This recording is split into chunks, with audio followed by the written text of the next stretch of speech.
And Brent Wagner, the ABR Executive Director, will begin with a short presentation and take things over here at the top of the hour. Again, thanks for being with us this evening.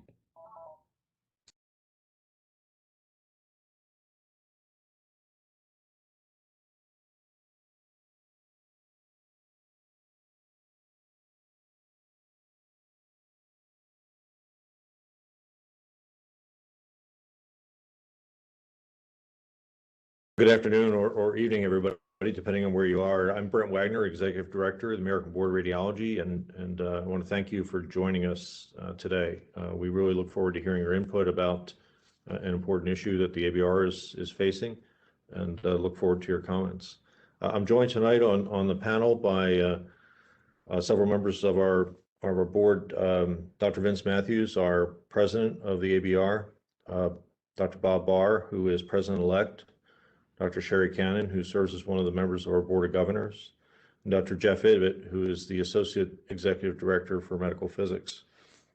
David Lazakovitz is our Director of Communication. He's going to be helping out as we field your questions in the Q&A after I give a brief presentation. So let me start by sharing my screen. This is a few slides from a PowerPoint to kind of set the stage for this.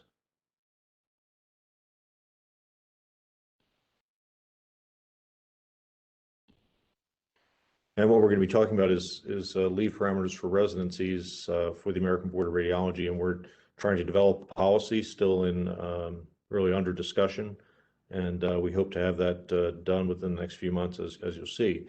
The goals of the session are to present this background and then to get your input in a discussion, again, with your questions that are relevant to you or suggestions you might have that you'll be able to input into the Q&A section of the WebEx. This was prompted in some ways by an ABMS requirement that was released in the middle of last year, and we have to have a policy in place by July of this year. And the policy is designed to do a few things, and specifically for the ABR, we want to point out that the policy really applies to our requirements for initial certification. And whatever policy the ABR develops, that would not supersede institutional, departmental, or program policies and applicable laws. So we just want to make sure we're not in a position to mandate what a given department might do. There may be mandates, again, that are set up locally. We're not in a position to limit what a department might do. That's really not the goal of the ABR, but we do have sort of a specific mandate before us that the ABMS has defined as really putting forth, well, what is involved in setting limits over what constitutes adequate training to sit for the certification exams. And as part of that, we're required to have a written and accessible policy that clearly states these requirements. Currently, there is no defined policy. We know that, for example, diagnostic radiology has a 4-year residency, but we haven't defined, well, how much time off can be taken during the 4 years and still be eligible for initial certification. So that's another related part of the mandate, if you will, that we're trying to craft a policy to meet.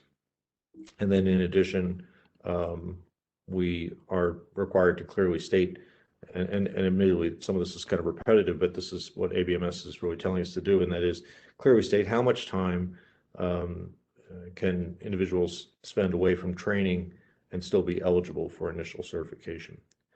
Now, the reason I circled and highlighted how much time is because I know many of you are in organizations that have considered competency-based medical education, and that is, of course, not based on time. It's based on, has the individual reached certain competencies, and this is a concept that's been around for well over a decade, but still has challenges because it's relatively subjective, and in application is difficult to implement.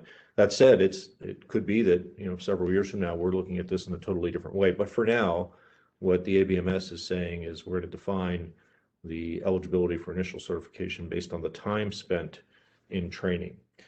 Now, let me just phrase this a different way to make it kind of more easy to understand, at least for me, and that is we're looking at ends of a spectrum.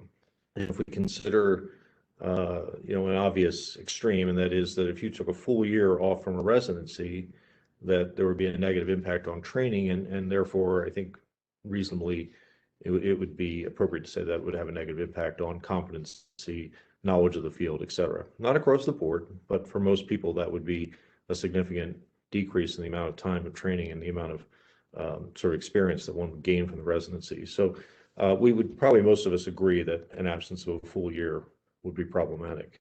That said, if we were to look at the other extreme, and that is if you had a program, and I doubt there's one like this, but again, just using the extreme to illustrate the problem, if we had a program that restricted time off to not more than 2 weeks per year, then that would be considered an unreasonable infringement on family needs, work-life balance, and I would argue probably mental health as well for the trainees. So reasonably, we're looking for an answer that that is somewhere between extremes, that maintains a credible training program in sort of the amount of time that an individual spends in the program, and also appropriately recognizes that there are reasonable needs, again, for family and work-life balance that should be addressed as well.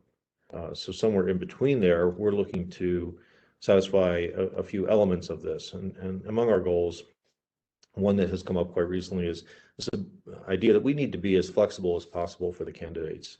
There are enough restrictions on what's required of all of us in medical practice that we don't need more rules that are unreasonable. And the idea here is that for candidates, can we be as flexible as possible? And one of the things that the ABR is leaning towards quite heavily is that the amount of time off would be per residency, not per year. And that allows the individual, at least from our policy, again, maybe not at the local institution level, but as far as we're concerned, the individual can take as much time off in a given year, provided that the limits that are set up for the residency are followed.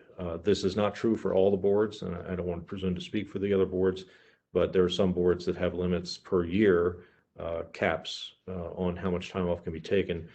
For the ABR, thus far, we're probably going to settle on a number that applies to the entire residency, allowing residents to carry over. Again, that may be limited by the institution, but not by the requirement of the ABR. Another element of flexibility really is for the programs and the institutions, and that is to allow them to be consistent with existing policies, so that if a policy is already set up, we don't want to infringe on that or make demands of the program to say, well, it needs to be greater than X but less than Y. This is going to be up to the department, again, the local institution that would make these decisions. And then in addition, and this last one really applies, I think, to both the candidates and the programs and institutions, that is, we're being encouraged in some informal conversations to allow flexibility for the program and the department to determine what that time off represents. That is, rather than the ABR mandating that it's to be used for a certain purpose, if we set a number that is reasonable and that is allows sort of flexibility, allows for meeting family needs and as I said earlier, the work-life balance, we allow that flexibility, and then it's up again to the local program and the department to determine what that time off represents. To allow as much flexibility as we possibly can in what happens in individual department or program. Now, I present this just for consideration. This is really just to frame the question. It's not an answer because we haven't arrived at an answer. We haven't arrived at a policy, but based on some internal discussions and some early external feedback we've received, we've kind of framed the question this way: would it be reasonable as a starting point to say that provision of 7 weeks per year for all absences, that is, regardless of the category that I had on the prior slide, which would include all categories of reasons to be absent from work, would it be reasonable to say that 7 weeks per year is a good place to kind of start the discussion? Any longer, we have to worry that it threatens the sort of the completion of the training, if you want to call it that.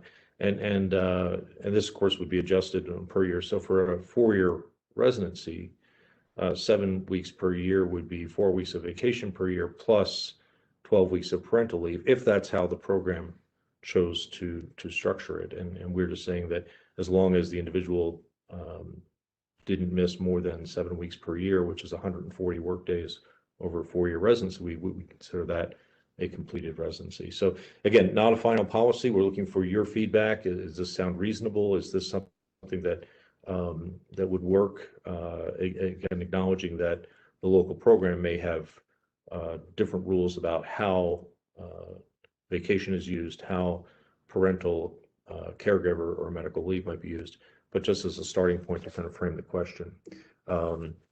So with that, I'm going to go ahead and thank you again for joining us. My email address is there. I'll go ahead and I suppose we can put it in the Q&A as well. But right now, let me stop sharing my screen and we'll welcome your input into the Q&A.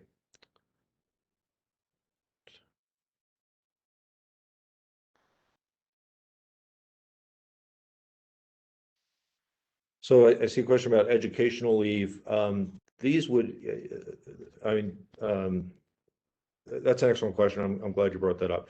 We're not considering that outside of the residency. So if you did an away rotation, or if you were doing away at a meeting, presenting a poster or paper, that's considered part of your training. So that would not be considered vacation or other sorts of leave from our standpoint. It may be within your department again, but from our standpoint, it would not. So your question is, yes, these would be considered part of the residency. That's an excellent question. So the question about research is a little more complicated, and we're going to have to codify that a little bit more. I think my understanding is that we are going to allow research to count as, again, part of your training. And the idea there is that I think a program would be unlikely to allow an individual who is struggling sort of on the clinical side to take 12 months off for research. And we're going to trust that the programs are willing to do that. But I think, so I think for practical purposes, again, research would be considered part of the training program. Now, the Holman pathway is defined a little differently, and we're not going to get into that today. It's a little more detailed, but certainly if a research endeavor is considered part of the residency, we would consider that part of the residency as well. And again, David's going to help me make sure I don't miss anything.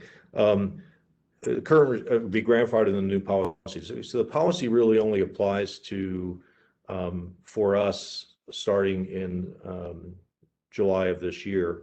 And we haven't yet decided whether or not we would then apply that to graduating residents after June 30th. I don't think that's unreasonable. And in fact, we're going to have to keep that in mind. I think for us to, now that we've defined it, because we didn't define it in the past, now that we've defined it, I think it would be reasonable for us to say that anyone graduating after June 30th of 2021 would be covered under the new policy, which requires or allows only 140 days absence from the residency before requiring an extension of the training. Again, let me make sure I'm.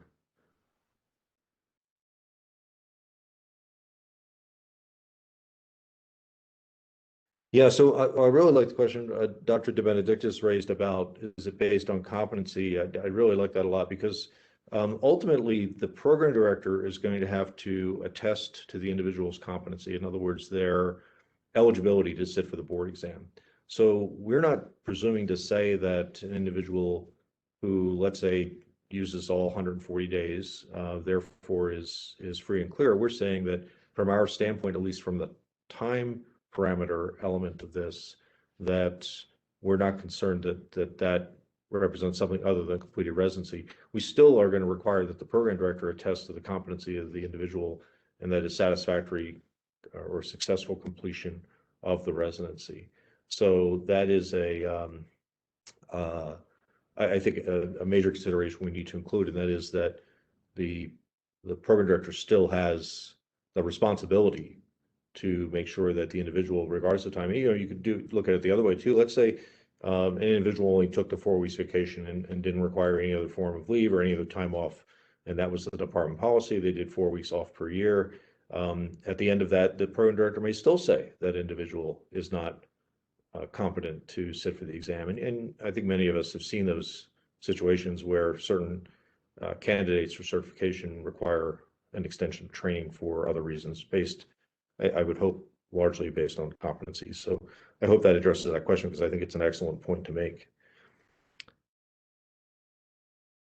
There are clinical competency. Research is not a clinical competency. Actually, for us, competency is broadly described as the knowledge and skill required to care for patients, and that's kind of paraphrased from our mission statement. So, I believe that there's an overlap between what the research represents and what the what board certification is supposed to mean, and that is that, again, the knowledge and skill to effectively care for patients.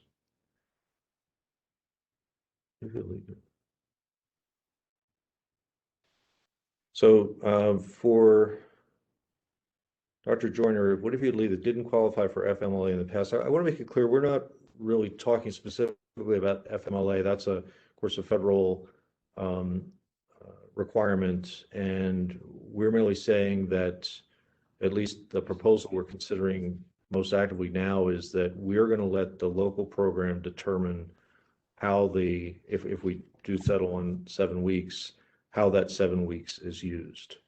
Oh, I'm sorry. I just had a comment. I should repeat the question. That's excellent. I apologize for that. So let me make sure I back up to that question. It was a good question. So the question is, what if you would leave that didn't qualify for FMLA in the past? Would this be considered for leave a resident wouldn't have to make up now, for example, pregnancy leave? And again, we're merely saying that if you miss 140 or fewer days due to absence during your residency, falling under broad categories of vacation, parental leave, caregiver leave, medical leave, bereavement leave, et cetera, if it's less than that, then we're going to consider you board eligible, provided, again, that your program director signs off on your competence. What that leave is used for is going to be up to the program itself, the local department itself. So, we're presuming, we're designing this with the intent that there would be an adequate buffer and an allowance for family leave, but what we're favoring is to give that flexibility back to the program to decide that. And I hope that answers that question. Let me back up and see if there are others.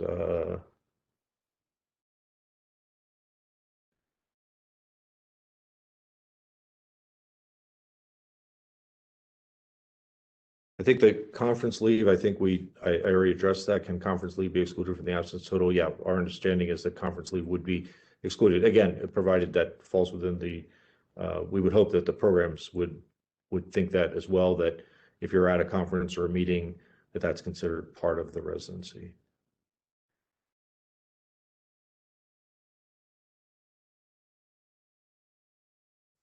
Brent, there's a question about the timing, before or after the core, and our policy is that residents have to complete 32 months of training to sit for the core. So that's a policy we clarified a couple of years ago. So there is some impact on the timing relative to the core. Yeah, thanks, Vince. That's a very good point. We'd have a 32-week or 32-month requirement for that. That's actually based on, we have data that says that if there's significant absence during the first 3 residency years, and specifically you're talking to diagnostic radiology, that it negatively impacts the pass rate. So could people do less than 36 months clinical if 12-month elective time?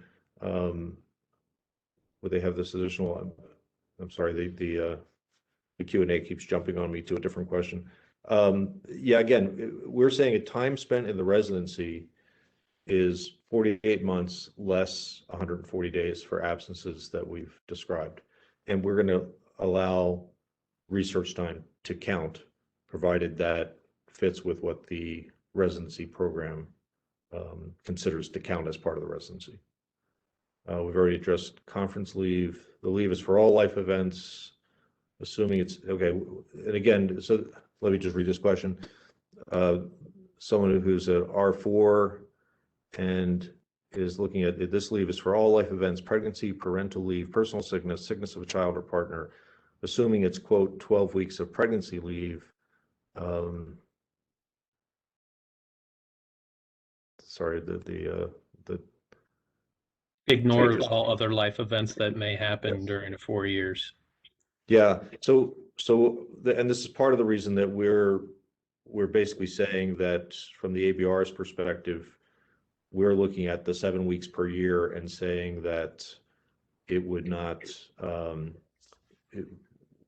we're going to let the local program determine what those reasons are. So our thought is that, I mean, if we talk about life events, that we're already looking at, as we would define it loosely, because we're going to let the local institution decide this.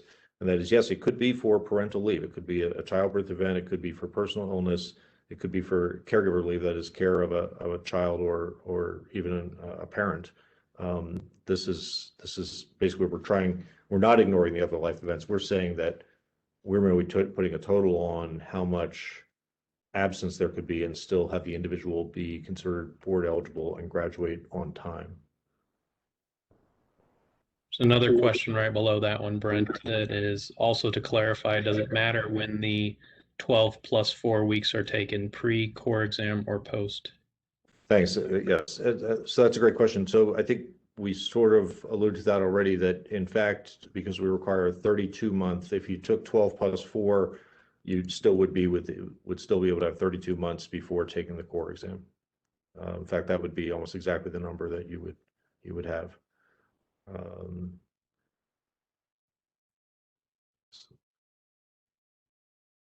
had a question here about, it seems unfair to retroactively apply this policy to all residents graduating after July 2021. If a program has a current policy that allows for parental leave on a per child basis, and a current has taken 8 weeks of leave for 2 children, and I can't see for sure that if there's additional, oh, here it is, a total of 16 weeks based on a prior policy. Well, the prior policy was a 48-month residency minus appropriate leave time. So in fact, that would be, we would probably look at that as requiring a waiver, but we would be willing to do that. I think the challenge we've had in the past is we've had program directors who, one example, a resident left 3 months early, and the program director said, well, there are 3 months, I want the resident to get credit for a 48-month residency after 45 months. And we couldn't do that. That was not for a family leave reason. It was for other reasons. But so I think we would have to look at that on an individual basis, but I don't think that's unreasonable. The attestation that the program director has to give us is basically that the resident completed a 48-month residency minus acceptable time off during the residency. I hope that answers the question. So, and I'm sorry, the retroactive application really is designed to be lenient, not designed to be more restrictive. So, so it would only be really, it should be considered a more lenient policy, because historically we had allowed 30 days back when we had a specific number, 30 days per year.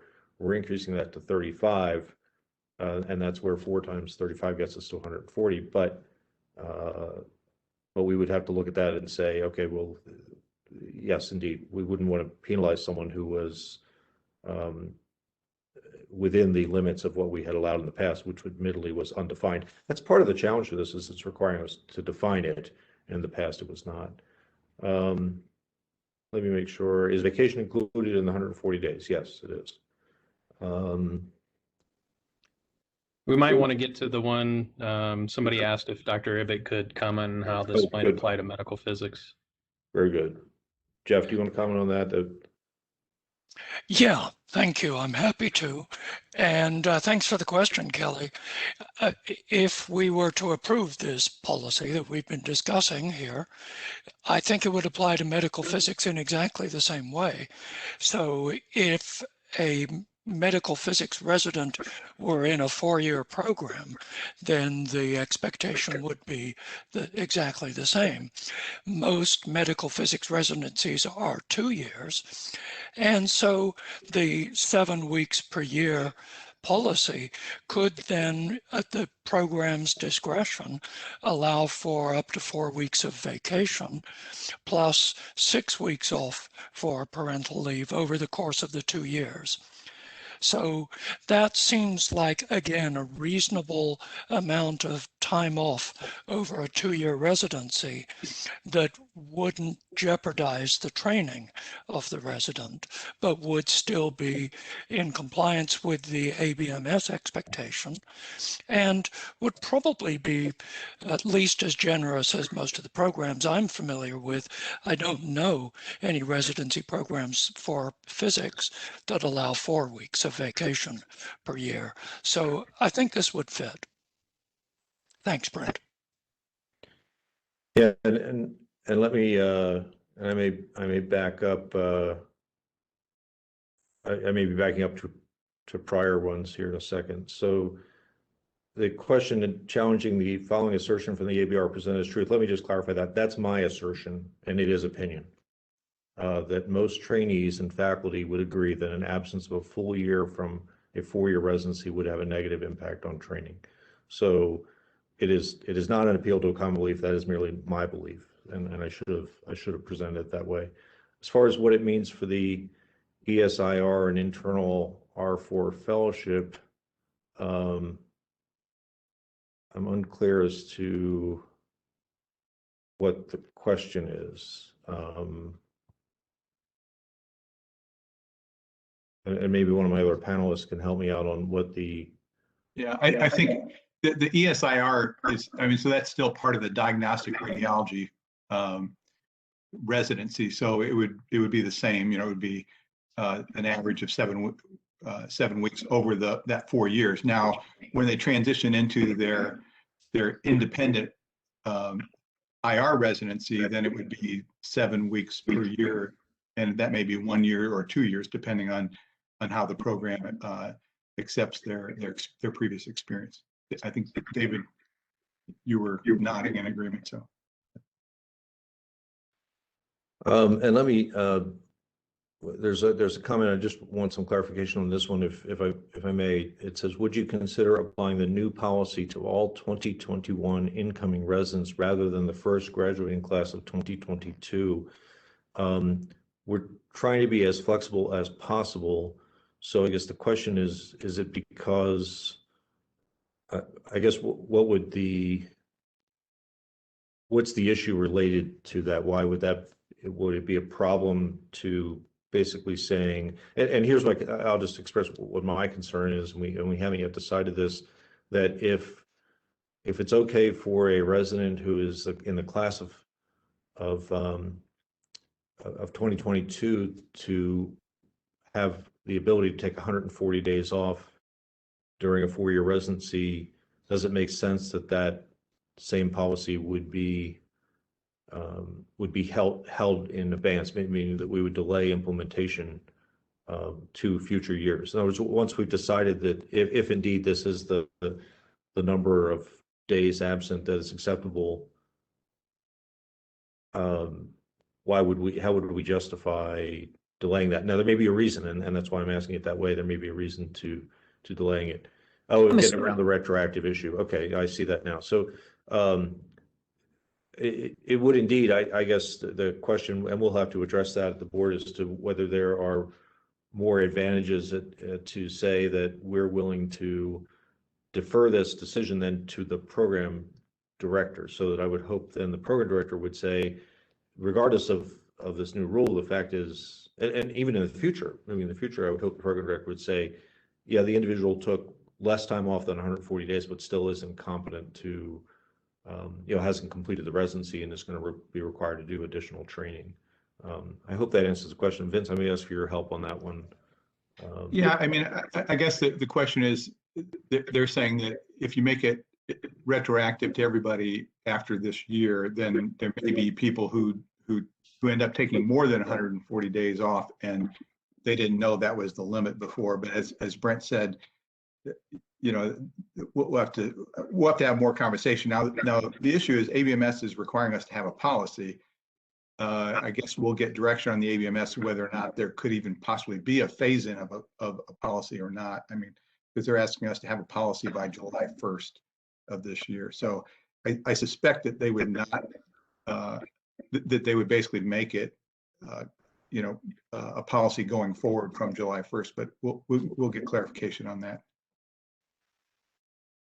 There's a question about, would the resident that has more missed days than allowed, would they pay it back day by day to hit the required number of days required, or have to repeat a full year, half a year, or a month? For the ABR's purpose, it would merely mean that you have to make up the missed days. So, for example, if we use these numbers of 140 days for 4-year residency, and you missed 145 days during those 4 years, and we would say, okay, you need to make up 5 days. Now, the program may say, we'd like to have you make up a month, and that's up to the program. But for us, for board eligibility, that is to sit for the exam, you would just have to make up the missing days. I hope that answers the question. So it's not in monthly increments, it would just be in days. Is the intent to, I think there may be a Supposed to be there. frame. Frame, thank you. Is the intent to frame this as a suggestion or a minimum requirement for programs? This is neither. This is really intended to be what is required to sit for a certification exam. The programs may have different allowances, and I'll use either side of 140 days if indeed that's the number that we settle on. If a program says we're only going to allow you to take 130 days off for whatever reason, then that's fine, because that falls under 140. If the program says that you can take 150 days off, well, at the end of it, you would have to make up 10 days in order to be board eligible. That is to sit for the exam. There's a question about how was the 140 days determined? A single parental leave would utilize a significant portion. Has any consideration been given to the context of absences, quarantines during the pandemic? I imagine sick leave has seen higher utilization. Finally, has input been sought from fellowship programs? Well, fellowship programs are not, most of them are not going to be subject to this policy, because the policy only is required for programs that are 2 years or longer in length. And for radiology, that would be a minority of fellowship programs. So Emily would work backward. Then the other question was, how was the 140 days determined?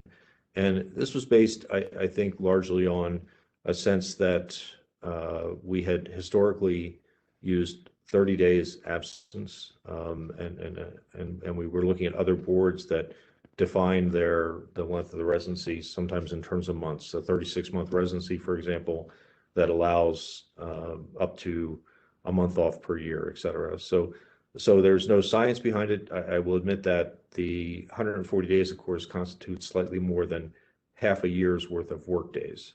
And to go higher than that seemed counterintuitive, but I'll admit that was not based on data. It's difficult to, I think, control for enough variables to get at the data in that regard. But that's, we basically said that in talking to people preliminarily, and again, we appreciate the input you're providing this evening, but talking to people preliminarily, that was, as I said in my last slide, was really 4 weeks vacation per year, which is somewhere in the middle of the bell curve, or close to the middle of the bell curve for what residencies allow, and then plus the 12 weeks for parental, caregiver, or medical leave. But it's not based on science, and that's kind of why we're asking the question tonight.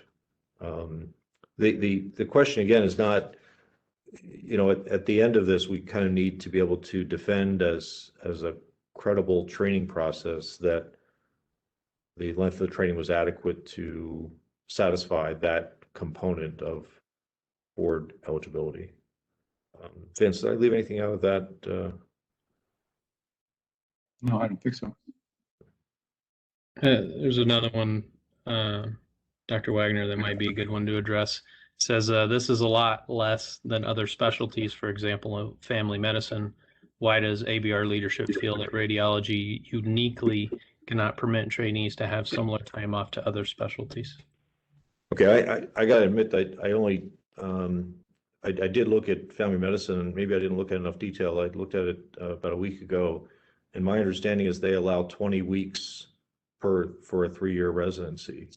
6 2/3. It's an odd number because it's capped per year, which we don't intend to do.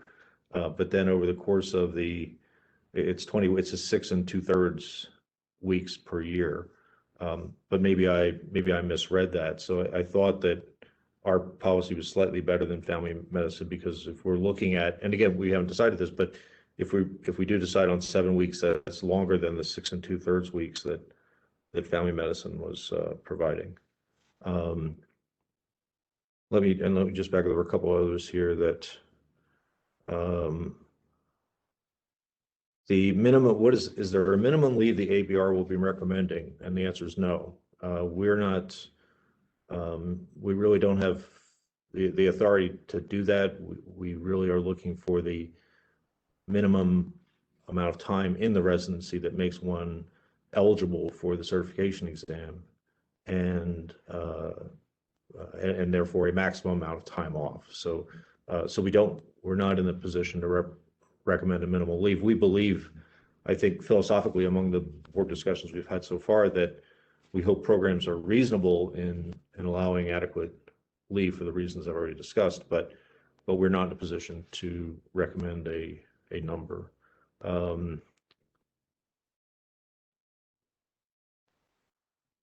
Yeah, so and let me, because I did refer to this question before, and I was probably confused about the intent of it. In regards to fellowship input, concern would be how the delay in residence start for those who would make up the time at the end of the residency training would affect the fellowship programs for those residents that are entering.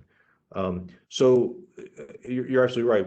Our understanding was that, and this is anecdotal, but I think it's fairly widespread, that since, especially for diagnostic radiology, that a fellowship after residency is quite common, that in that situation, we want the resident to be able to finish on time, and therefore extending the residency was problematic. That's one of the big reasons to make sure that there's adequate time during the residency, because it's not easy to extend the residency, because it does impact the ability to start the fellowship on time.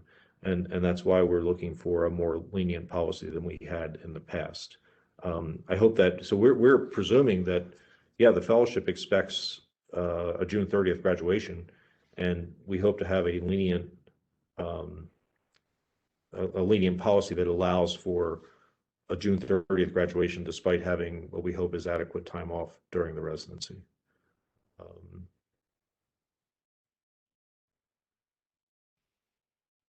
So the proposed policy, I'm sorry, how do you respond to the fact that this proposed policy marginalizes women in radiology and will probably deter young, talented female medical students from going into the field? AAP endorses 12 weeks of paid family leave for infant and parent benefit. Well, I think the policy as we've described it has 12 weeks of leave built into it. We're not in a position to, we are not opposed to paid family leave, but that's a local decision, not an ABR decision. So I think that's not really the role of the ABR to state whether or not it has to. Well, we really don't have the authority to require that there be paid leave, but I think it's certainly something that is reasonable. The ABR is not opposed to that, but that's a local decision, not an ABR decision. Can I interrupt for just one moment? Sure. I think some people are struggling around what was originally proposed in this kind of follow-up proposal that you included tonight. And I think the key on both of these is these are proposals for your input. And I know initially people latched onto the 6 weeks and now the 12 weeks, and I think that's confusing. But I think it's important that this is to listen to you, and the new proposal tonight was based upon earlier feedback that we had already heard, and specifically driving to that 12 weeks of parental leave. And so with this 7 weeks a year averaged out, it gets us to that point. I think that's important for everybody to understand. That's great, Sherry, and you're absolutely right. I should have made that point. That's a very good point. Do call days count as days worked toward the minimum number of days required to be worked during training? Since we're speaking in work days, I think it would be reasonable to take those into account. So we're intentionally not speaking to call days, and that would be again within the judgment of the program director and the residency. Certainly if one takes call on a Sunday and is off the following Monday, we would count Monday as a work day because that's linked into being on call. I think we would all agree that that day is different from a vacation day. So we're going to have to trust the residency and the program director because we're not coming into your program and doing audits on how call days are treated or post-call days are treated. So we would hope that the program director is reasonable in what gets called leave, which is different, I think, from a post-call day off or if you're on a float shift, et cetera. And given that out of nearly 200 residency programs, there's going to be a difference in the way those are treated. We're going to let that be treated the way the program wants to. But at the same time, intuitively to me, would be, if you're on call on a Monday and you get Tuesday off, Tuesday's a work day because that's linked to a call day and it's not vacation because you need to recover from the day of call that you had. I hope that's a reasonable explanation. 7 weeks per year is going to be more than 140 days for the entire residency. Would that require an extension in training? Well, actually, I think it's exactly 140 days, but the whole point is that would not require an extension of training. We're setting the number above which, if that were the number that's decided, we're setting a number of that if you're at or below that number, you do not need to extend training. And that's really the only thing the ABR is able to do. I shouldn't say willing to do, is able to do. We can't really require local programs to do something that's different from the policy they've established in order to maintain parity and equity and everything else. So. Brent, I wonder if for this question and the question about minimums, if it would help folks to understand that the ABR certifies individuals. We keep saying we can't make programs do X, Y, and Z.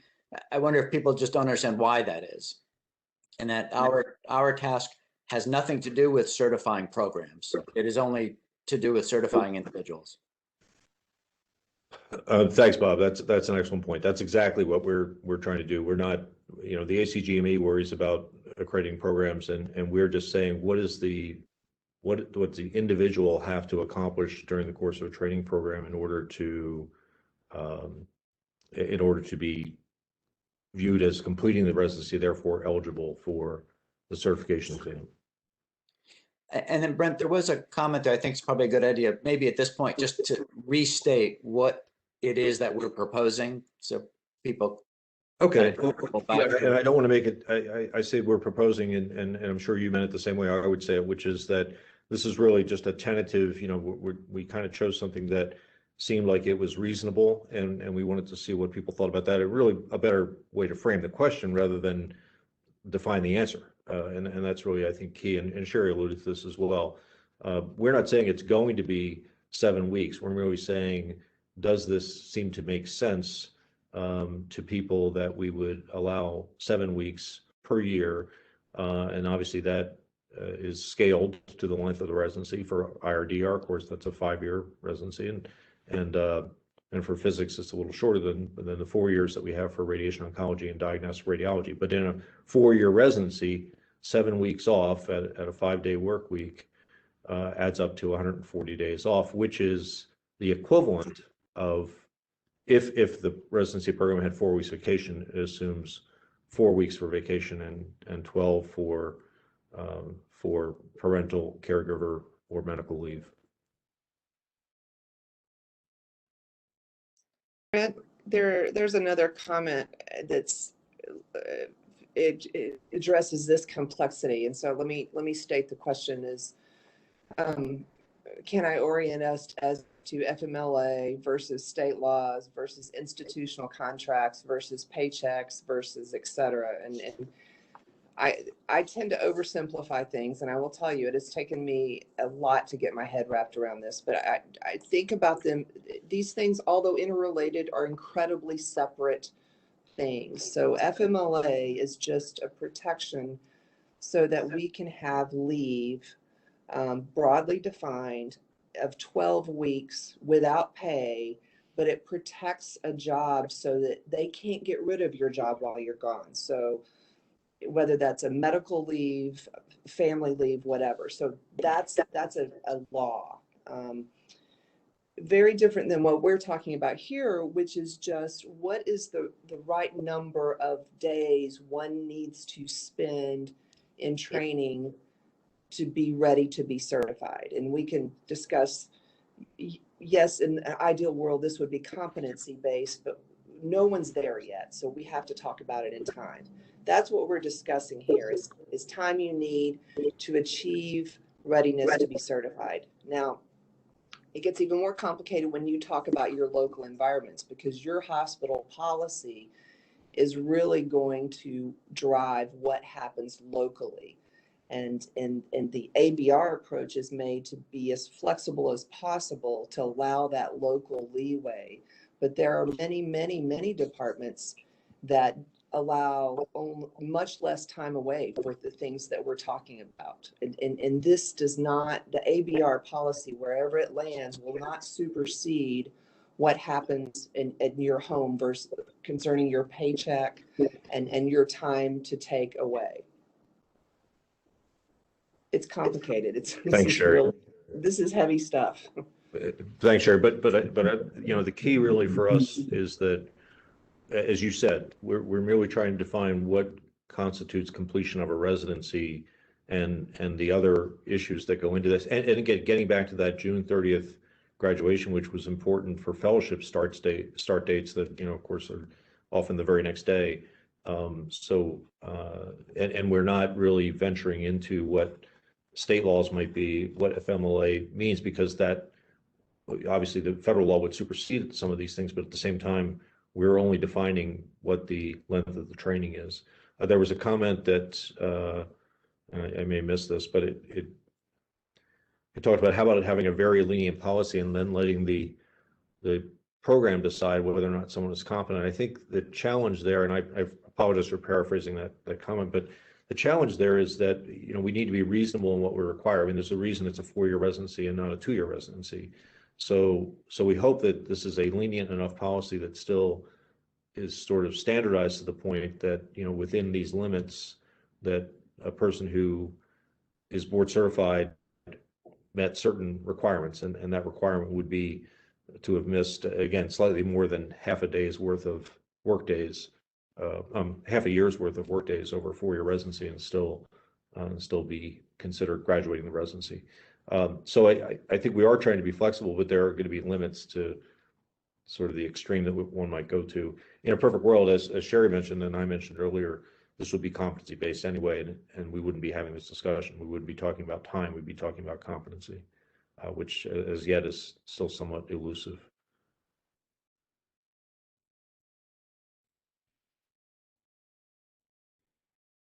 Yeah, and the comment that, and Sherry addressed this too, that there was some confusion. The initial proposal was 4 weeks a year plus 6 weeks, and you know, we've learned from some discussions since that time that we probably needed to be and could be more lenient. So I think it makes a lot more sense. There's a comment here that says 8 weeks feels a lot better than 7, and I'll jot that down. I think that's certainly something we can consider as well. I mean, it's in that range, but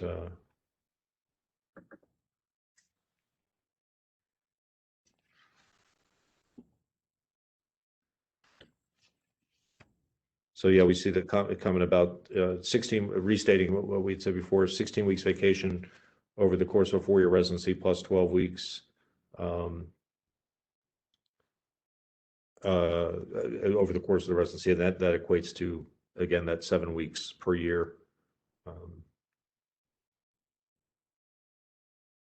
David, I'm going to ask you to help me out. Did I miss any? I think you got to the ones that I saw too.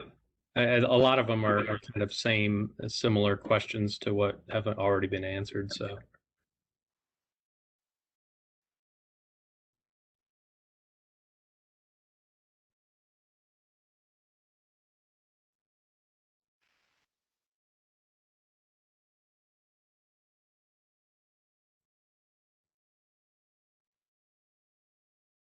there was one pretty recent.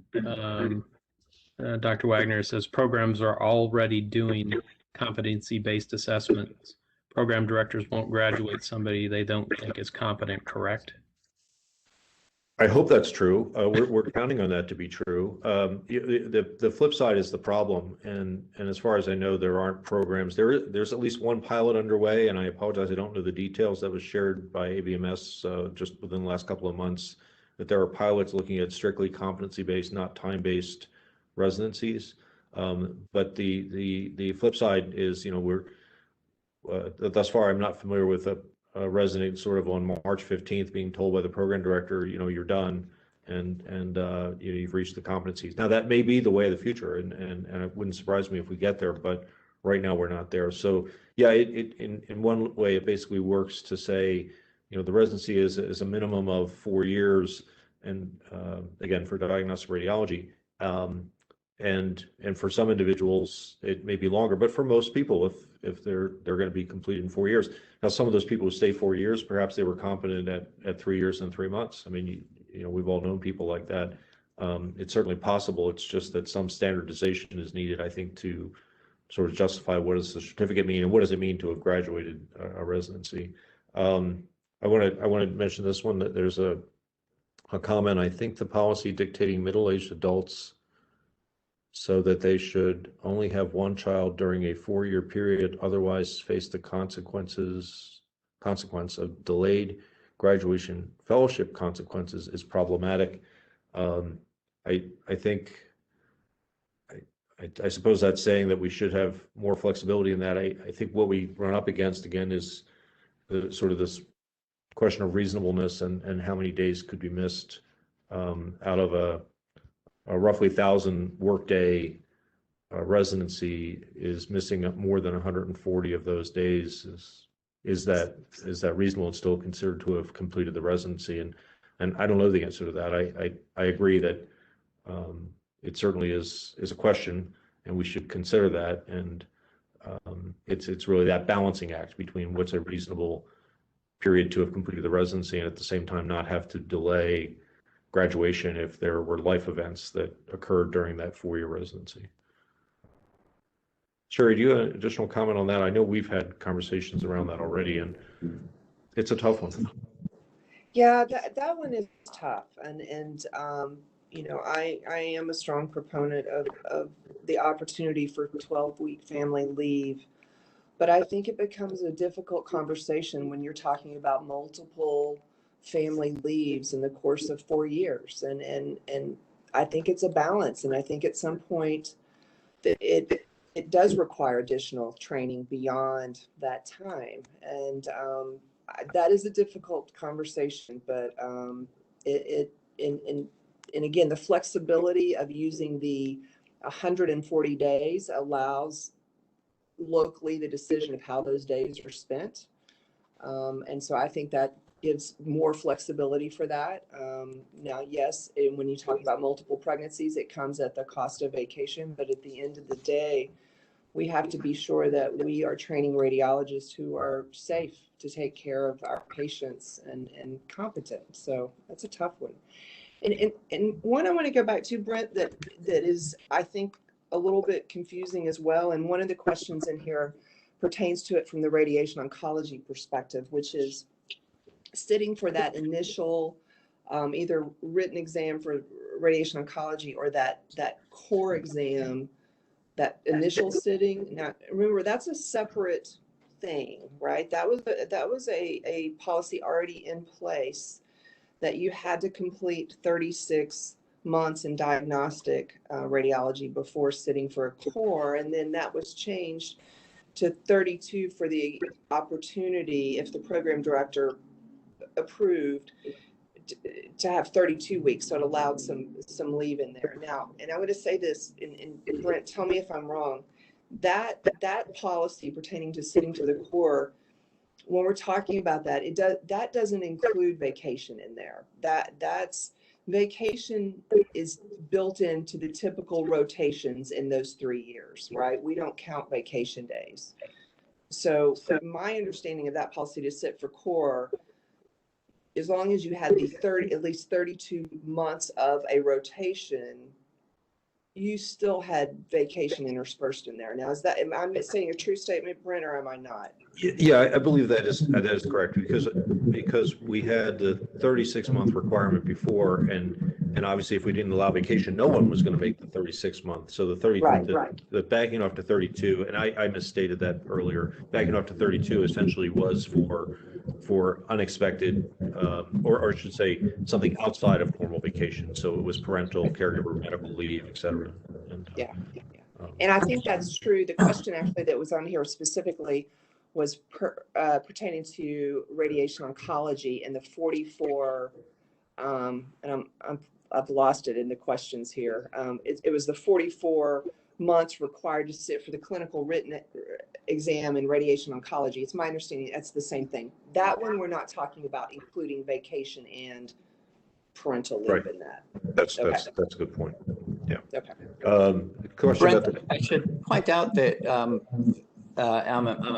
embarrassed to say this, but there are a number of very positive comments in the chat. You're being selective and not reading them, but I'm not sure if folks can see them. Oh, And okay.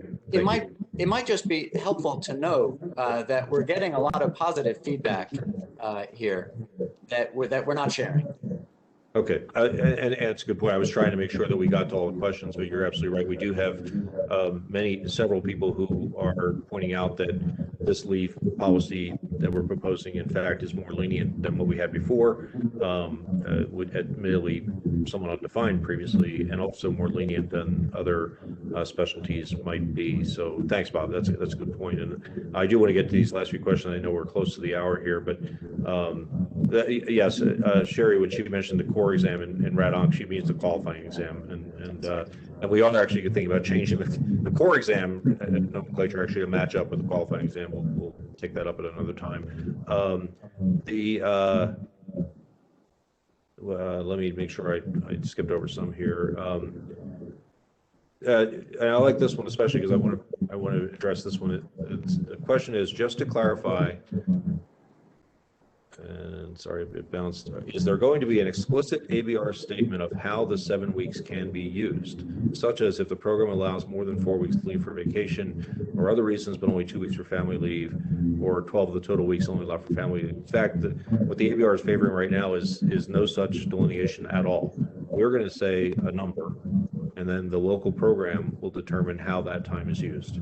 And that really, again, is to give the local program the flexibility for nuanced situations or personal circumstances that might require that. So our goal is to be as flexible as possible for the candidate and as flexible as possible for the program. There was, I believe, a related question. Could this mean that one could conceivably take 4 months in 1 year for parental leave, 1 month sick vacation, 12 weeks for leave? Absolutely. We're looking at it again. That other element of flexibility we're likely going to be offering is that the 140 days could be taken at any point during the residency. And again, I know that's an RO or DR residency. It doesn't apply to longer or shorter residencies that we have, but basically the number of days is the number of days for the residency, and the distribution around when it is going to be again up to the program and the individual. And I know some programs have limits on what you can do per year, but we're not saying that wouldn't still happen. We're just saying that for our purposes, as long as the total doesn't exceed 140 days, then the individual graduates on time, presuming everything else is satisfied. Collect and analyze data, and this was, I'm sorry, let me read the entire thing. In the ABMS policy appendix, I believe there's a request to collect and analyze the data relative to implementing this policy. It says, are there ACR, probably means, are there ABR plans to do this? And there are certain endpoints that the ABR would be looking to collect. And we have talked about that briefly. That's in the appendix for a reason. It's not a requisite part of the policy, but it is something we would certainly consider. And what we'd be looking at, probably the endpoints we'd be looking at are pass rates on the exam, because that's all we really have access to. What we'd really like to be able to access is performance of the individual in a employed, a clinical context. That's really hard to measure. So unfortunately, the more useful feature here would be harder to measure. So what we're probably looking at are the endpoints about whether or not individuals are passing the exam. So yes, we will be looking at the data. I think it's going to take a few years before we get to a statistically significant sample, but it is something we would likely be doing. It's just, as I say, not really part of the policy.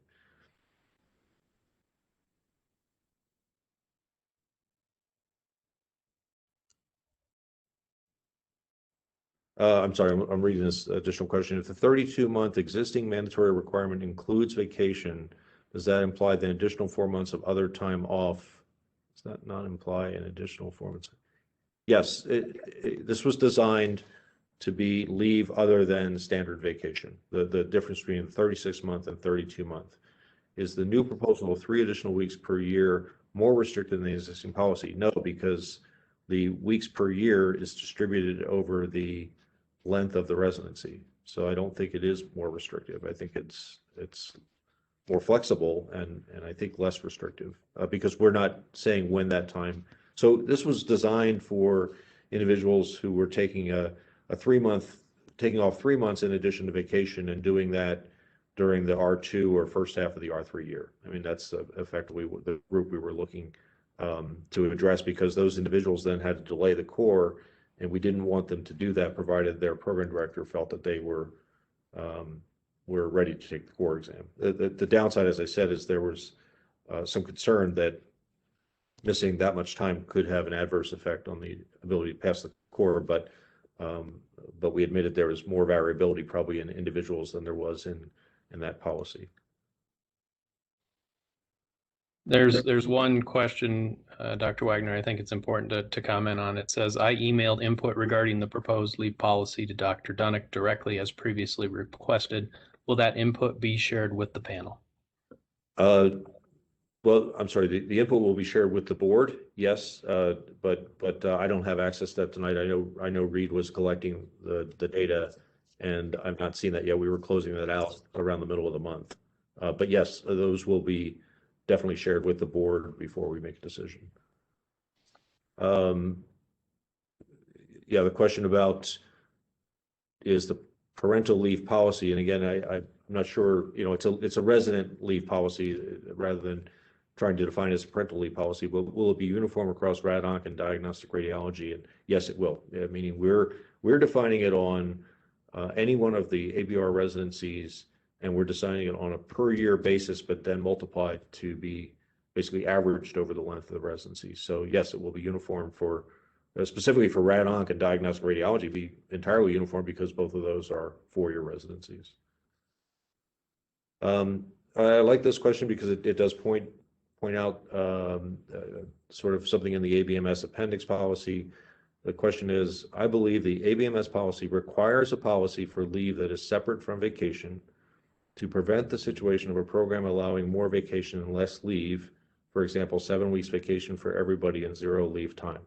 The ABMS policy in the appendix allows for that combination, which we were grateful for because it allows the programs to have the flexibility, provided that we are allowing at least, I should say at least, more than 6 weeks total time off.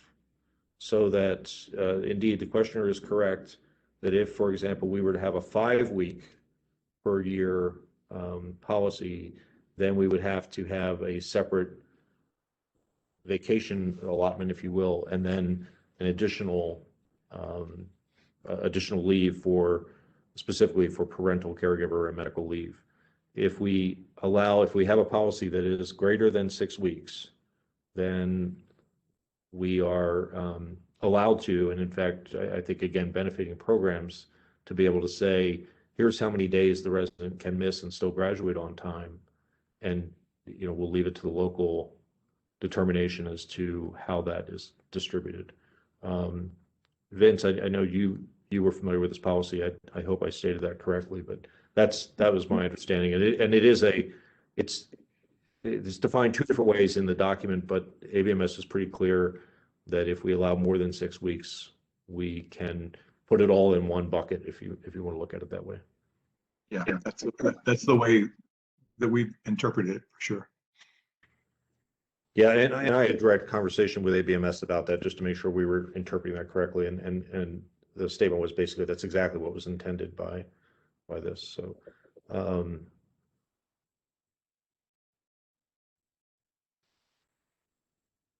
want to make sure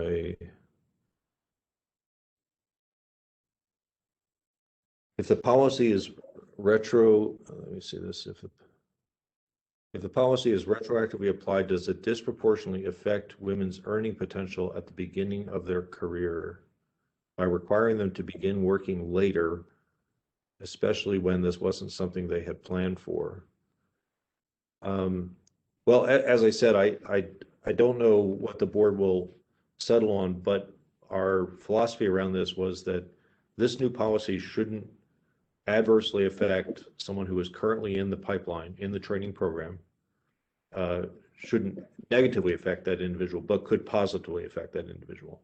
And Vince, you're the board president. Is that a safe statement? I believe it is. Yeah, I think it is. I think it's one of the things we'll need to get further feedback from the program directors of the different specialties to see how significant an issue that is. And whether and how they would approach it. So I'm not really sure. I wouldn't think it would be a pervasive issue, but we'll just have to get more information on that.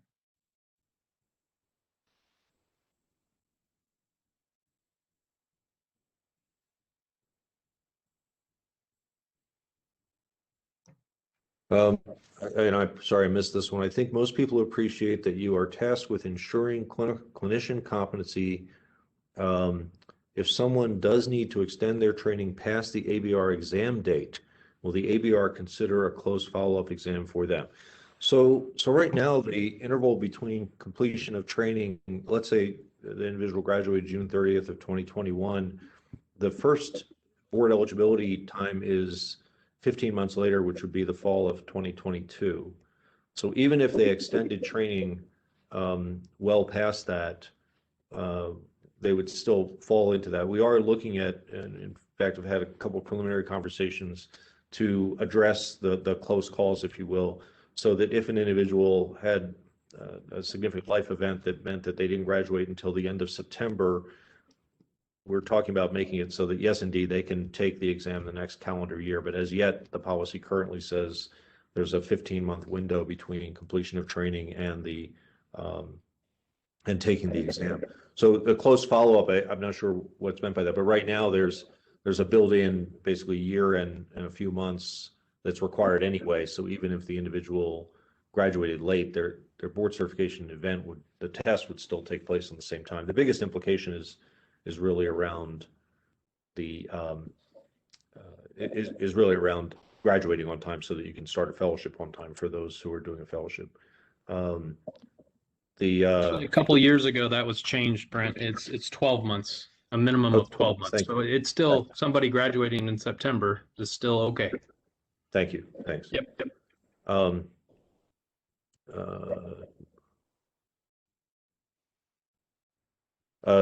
Sorry, someone entered a comment. I don't know if replying to Dr. Patel's comment, having a child is not a vacation and should not be considered one. I would agree with that. That makes a lot of sense. And we're certainly not saying that there's equivalency between having a child and vacation. We're merely saying, the days are what they are. So you spend them sort of, again, giving that flexibility to individuals. But yeah, there's not an effort to create an equivalency there. If an individual finds themselves beyond 140 days over 4 years, could working days and weekends offset the deficiency proactively? We want the program director to be able to sign off on the days not at work. And if the program director were to determine that additional work days on the weekend made up that deficiency, I think we would look at that as a positive step, because we're not, as I said, we're not checking time cards. Not that any of you are really necessarily keeping time cards, but that yeah, that would be, is the program director willing to attest that you missed 140 days or less, then we're willing to do that. If that mathematically works out for the program director, we would be, I think, in a position where we would have to accept that, because we trust the program directors and their attestation as being an honest representation of what the candidate did. This year's, this is an unrelated, we are past time, but I'm glad that I have nowhere to go, so I'm glad to keep answering questions, and I like the engagement. This year's increase in the number of examinations for radiation oncology to 2 to 3 times per year significantly increased flexibility for all individuals. Will the ABR be able to maintain this extraordinary improvement? Right, we looked at 2021 as a catch-up year for 2020, and I will admit that we really designed this year with the idea that this would be an unusual year, and it does include, we're examining almost exactly twice as many individuals as we otherwise would have, spread out over the length of 2021 in order to catch up from the 2020 where we didn't administer really any exams. Maintaining this moving forward it depends, and I think that's the best way to look at it. We realize that if we don't have to have individuals travel to exam centers, we may be able to expand examination opportunities throughout the year to have more than one opportunity, and have individuals have more flexibility. But as yet, we have not looked at that. We're just honestly trying to get through 2021, get through this catch-up phase, and then look to see if we can leverage the technology to do it moving forward. I can say for right now, the intent was to return to the prior examination schedule or something close to it. But I like the question because it points to areas we might be able to innovate and make things better and more flexible for the candidates taking the exams. And I hope I answered that question. I wish I had a more firm answer, but right now the board's just interested in getting through 2021. Yeah, more than one. RADONCs are in favor of more than one oral exam per year. Consider how favorably this would impact people's lives, and we are, and we're looking at that. It's not as easy as it sounds, but it's not impossible, and we'll have to look at that possibility moving forward. I think it's a good thought. So thank you for sharing that. I know we're kind of off topic, but I don't mind. So, and I realize we're past time. We still have a lot of people logged in, but I just say I'm glad to keep answering questions, but at the same time, I hope this has been informative for you. It certainly has been for us, and I think we got a lot out of this and hearing what people are thinking and the considerations. As most of you realize, this gets complicated very quickly. It's not a simple set of questions, and it gives us, we have our work cut out for us over the next several weeks to get this in place. But your comments and your questions have really been very helpful as we start to really get at the details around some of these questions. Along those lines, Dr. Wagner, it might be good to mention that we're also have, if you go to the ABR website and click on the Contact Us section, you can actually leave comments about this through the Contact Us section as well. That will be forwarded to the board. So inevitably, after a session like this, you think of something an hour later, a day later, a week later, don't hesitate to use the ABR website and submit that input and those comments through the Contact Us page. Thanks, David. And I saw you put that in that web address in the URL in the chat just a few minutes before 5 o'clock. Thanks.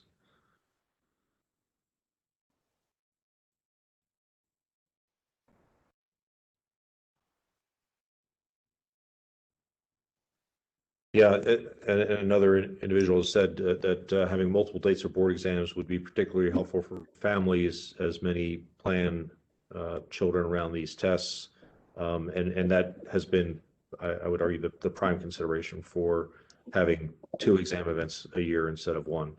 now that geography is not an issue. Again, it's more complicated than it sounds, but it's not out of the question, and something we're going to have to look at, I think, moving into 2022.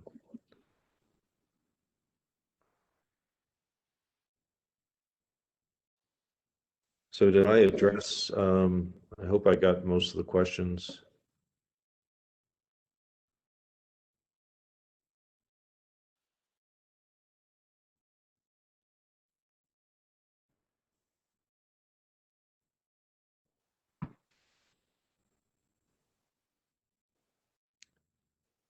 All right, well, unless, as I say, I hope I didn't miss any, and Dave's been helping me out. I know the other panelists have been looking at for questions too to make sure I didn't miss any, but if, I realize that on the East Coast, the hour is late.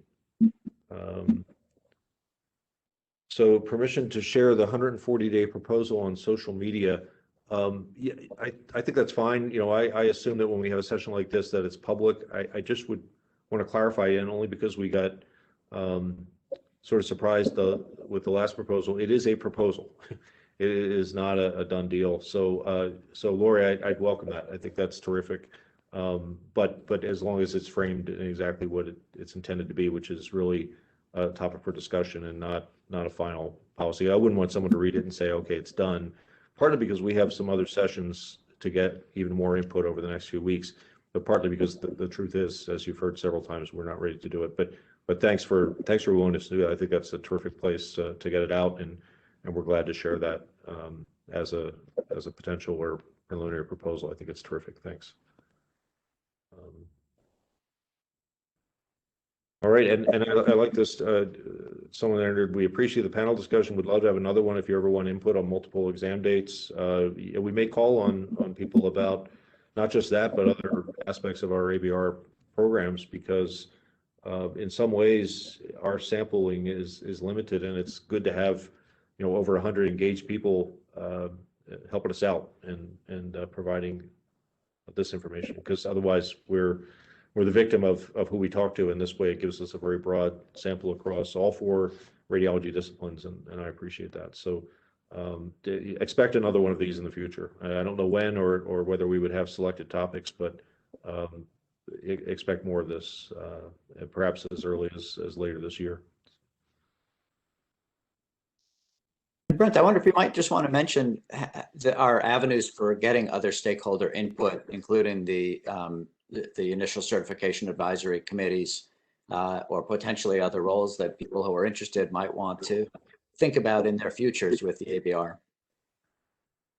Yeah, that's a good point. We do have advisory committees. We do have, as David mentioned earlier, anyone can input into the onto the ABR website, comments or thoughts. And if you provide your contact information, we get back to you directly. And if not, we don't ignore those. Those are certainly potential areas of input.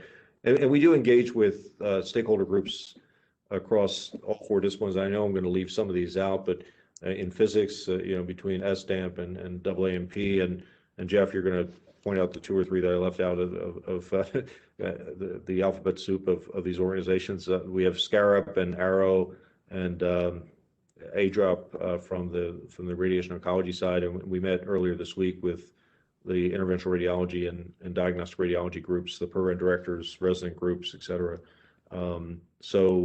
Yeah, we've been gathering input from a variety of sources, and really it's been very helpful.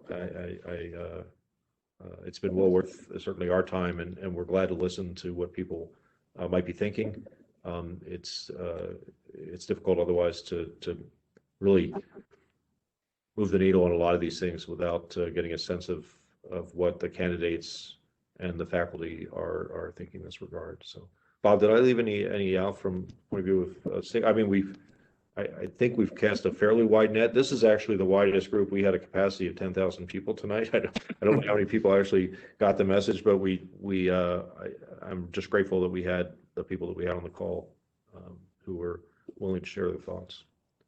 And we read your comments. I mean, we're aware of discussions in social media and so forth. I mean, we're trying to keep track of what's out there.